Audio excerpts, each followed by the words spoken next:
Unang-una po, nais nating bigyang linaw ito. Nung nagsalita po kasi si Senator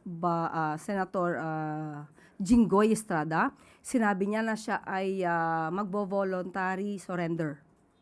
Pero lumalabas po, ayon na rin po kay Secretary John Vic Remulla, nandun na po sila sa Senado to serve the warrant of arrest.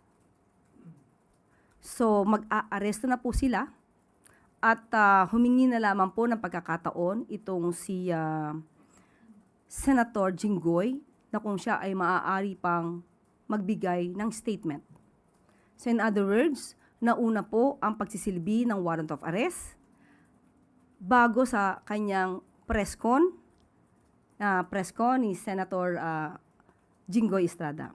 So matatawag po itong pag-aresto dahil hindi po voluntaryong pumunta si Senator Jinggoy Estrada mismo sa mga law enforcers, hindi pumunta sa CIDG, sa PNP, o sa korte sa Sandigan Bayan. So tama po ang pananaw ni Secretary John Vic na hindi po ito voluntary surrender kung hindi pag-aresto. At yung tungkol kay Senator Alan Cayetano, makikita niyo po na sa eksenang yon, hindi po ibinibigay ng kusa dahil hawak po literally ni Senator Alan Cayetano si Senator Jinggoy Estrada. At nagkaroon lamang ng pagpipigil itong si Secretary John Vic.